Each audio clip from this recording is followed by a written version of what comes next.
Hey everybody, welcome back to Trekyards. He's Commander Cocking. He's got a Foley. And today we're talking about a spacesuit. One from Prodigy, Episode 4, Dreamcatcher.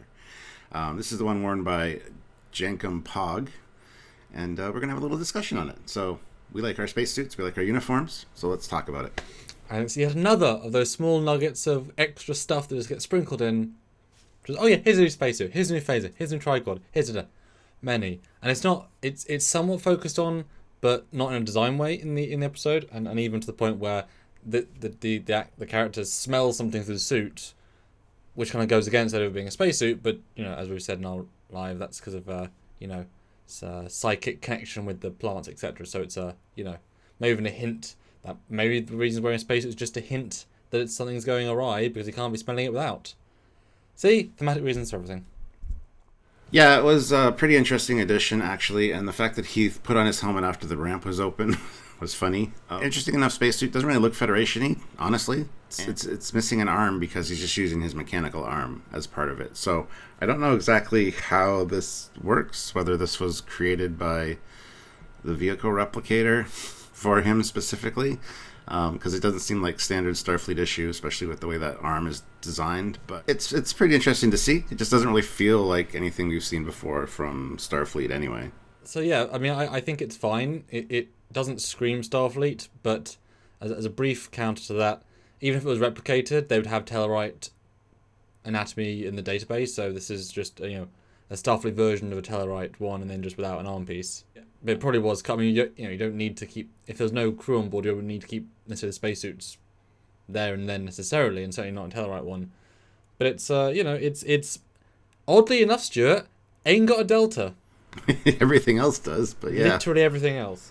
It does seem like a civilian one, or one that he maybe used before that he brought with him. What doesn't make any sense, but anyway. Yeah, it could be one of the mining ones from the planet. The hindsight or the forethought to bring that with him is like, what else do they decide to bring in the 3 hours they had? It seems a bit silly, but it's more logical it was made by the ship, in which case it might be Tellarite, Federation Tellarite, a standard issue. But here is a comparison graph with the most famous of the spacesuits in chronological order. We, of course, have the Star Trek II thruster suit, which is also used as a spacesuit in other instances, but that's just a good picture of it. You've got the Voyager DS9 First Contact version, which is the primary for a long time, and of course the Lower Decks one, which is the same but different. So here it is in direct context. Yeah, again, it feels more civilian, more like Starfleet Corps of Engineers as opposed to an actual Starfleet officers or Starfleet crew uniform. So the main thing that separates it for me visually is that most of the ones, even in Discovery, have like that bubble headpiece and then like the chest piece that's all one part. This one doesn't. It has like literally a separate helmet, which feels more generic sci-fi. It feels more like other sci-fi franchises we've seen, maybe something like from Alien, like Prometheus, something like that. I don't get Starfleet vibes from this at all. So it's just an odd choice, I think.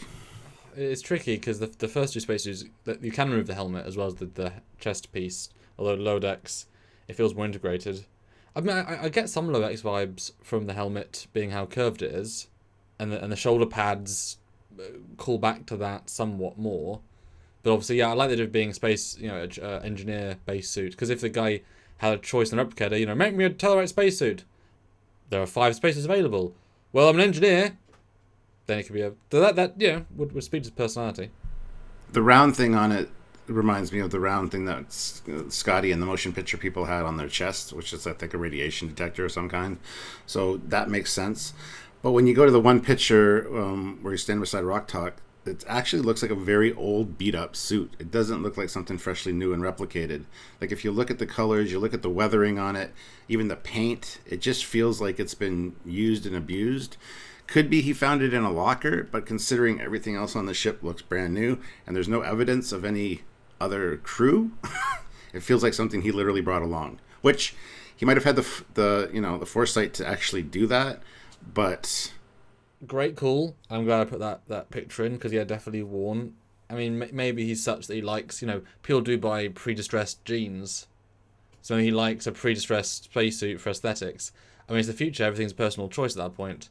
It doesn't look like the spacesuits on the surface, which Dahl's wearing. That feels very distinctly different from what I can remember.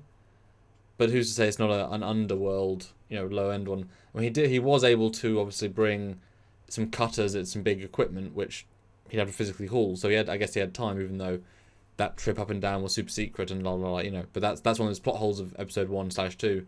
So I guess if he could bring some kit, then this is fine. And I guess it would shrink down.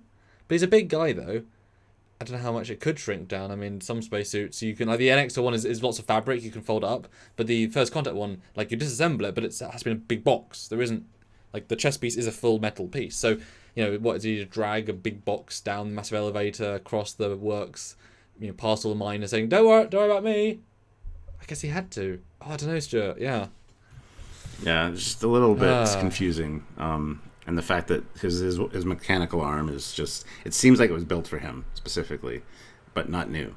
It seems antithetical to have specifically Janeway make them or give them Tricorder and Phaser to not make him a spacesuit that's Starfleet.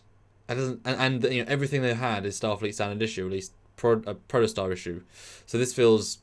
Yeah, it's an odd one out for sure, especially in the line of all these Starfleet spacesuits, and just I never really thought about it, so we started doing comparisons. So that's one of the reasons you guys come here. It feels vaguely close enough until you start really looking at it. You're like, actually, though, yeah, I was more inclined to believe it was, but now you're sort of convincing me it's not. What do you guys think? Put in the comments down below. Did you design this suit? Let us know. Email trekyards@hotmail.com. There's that little plug. And of course, like, subscribe, comment. We do love the comment. Seriously. Yeah. I'll end my spiel there. Yeah, if you're able to join us for the lives or support the channel in any way, which includes super chats or just Patreon or joining the channel, all those options are available and it really helps us out. So if you can, please do. Also, just share the videos. Big part. Tell people about Trekyards that love Star Trek. Just let's build the community. So, but who else is going to break down all these individual stuff? Pretty much just us. And we know you love it. So help us out if you can. That's right. So until next time, he's Commander Cocking. He's Captain Foley. Bye, guys. See you later.